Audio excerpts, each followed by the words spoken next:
of them said it's fun watching our parents be kids. And I was like, yes, I felt like I was being a kid again.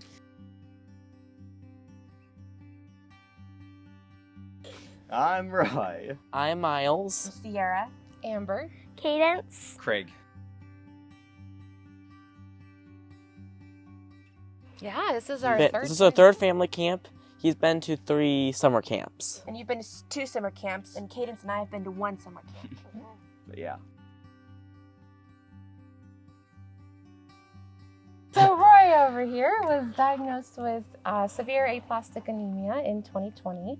He had to have a bone marrow transplant. So he was in the hospital for 2 months, and we had to stay near the hospital. So we stayed at Brent's place for a total of 6 months while he was recovering.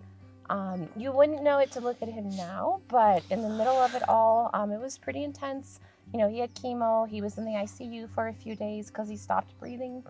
He had a central line, a feeding tube, breathing tube, a wheelchair, IV medication, all the things.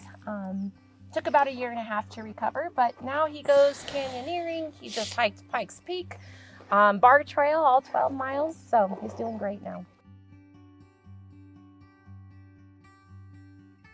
The first camp especially, Craig and I just broke down and cried a few times because when he was sick, it was 2020, so COVID, everything was locked down, and we were just in this bubble. We didn't really talk to people for almost 1 year. We didn't get to meet any other parents or anything on the hospital or at Brent's or anywhere. So to come here and for the first time be like, we're not the only ones. Other people know what this is like. Just made all the difference. And now that we're on the other side, we feel like we can offer hope to families that are still in the middle of it. Like there is another side. You can still move forward and enjoy life. Yeah, there's something powerful about being able to just share your experience and your story and know that people understand, like they've gone through something similar. You're all kind of in the same boat together. And there's a certain normalizing, like, you know, we're all comparing our ICU stories randomly at dinner last night and almost making light of it. Not really, but just when you talk to folks who haven't gone through it, they're all like, oh my goodness, that must be crazy. What was it like? And to just be like, oh yeah, when we were in the ICU, we had this. What about you? I don't know. It's like a shared language or something. It's nice to be with people who get it and don't overreact. It's almost better because you're with your family, but you're still at the same spot doing almost the exact same stuff. The kids get to kind of be the leaders. They were showing us the ropes, and I was a little scared to climb the climbing wall, and they're like, come on, Mom, this is how to do it. And it's just fun for them to get to be the leaders. It's kind of fun to watch them being kids too. For us, family camp really matters because it includes the siblings. Sierra was starting to say, you know, we were apart for 3 months, and they were 5 and 6 and 8 at the time.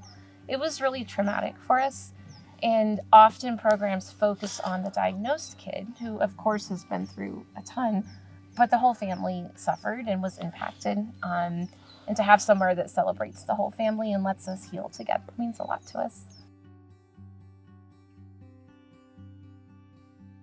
Challenge course. Archery's also fun. Mm-hmm. And wood burning. Oh, yeah. yes, Yeah. definitely wood burning. Show your thing, Amber. Yeah. Feet off the floor, that's our vote. Oh, yeah. The zip line. Oh, that was a good moment. Maybe boating in the rain, that was different, adventurous. A little wet, though. It was Well, kind of of course Sitting in a it's puddle wet. by the end. Hitting the Yeah. bullseye in archery. hitting the bullseye, yes. Maybe just spending a little bit of quiet time with pencil. Mm-hmm. Just drawing. That one moment when you're just suspended in air because you've just left off and you're not quite down yet.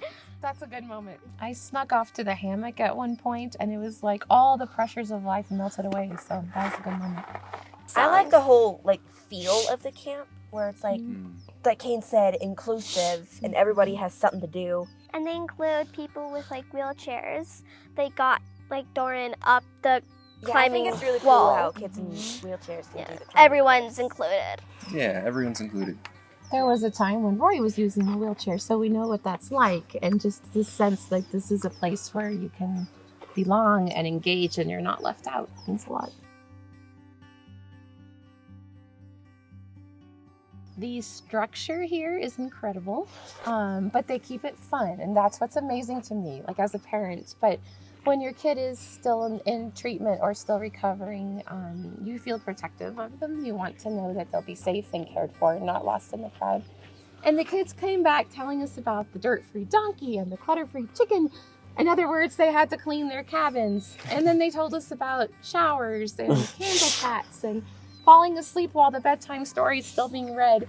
And we're just piecing together how much care goes into each step.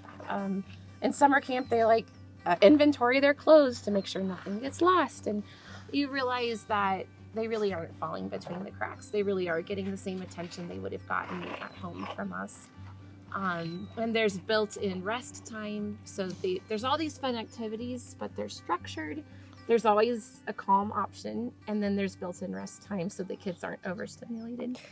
I think that's what kind of makes it stand apart. I also like how I feel okay talking to the adults because they're all friendly and no questions too small. So Yeah. Oh, I've been impressed with how competent and caring the staff are. They do a really good job of making you feel safe, making it fun, inclusive. everyone's including everyone. So you get a sense of belonging even though you don't live here or you're only here for 2 days. You still feel like you belong. I think for me it was fun because I almost felt like I got to be a camper too. I think one of them said it's fun watching our parents be kids. And I was like, yes, I felt like I was being a kid again. I guess I didn't really expect that, but I felt cared for by the staff. You know, when I was doing the rock wall, I was a little nervous and I told them so. And they were like telling me I could do it just like they would for the kids. And just feeling like I'm seen and invested in too. And it's like the adults can return to kids because like Mala says, she thinks it's her first time she ever had face paint. Yes, I got my first face paint. We matched. I love coming here for the people mainly. It's amazingly fun with all the people around, so. Is Yeah. it other campers or staff? Which people? Yes. Oh, all the above. That sense of being part of a community, doing Yeah. fun things together. Yep. Nice.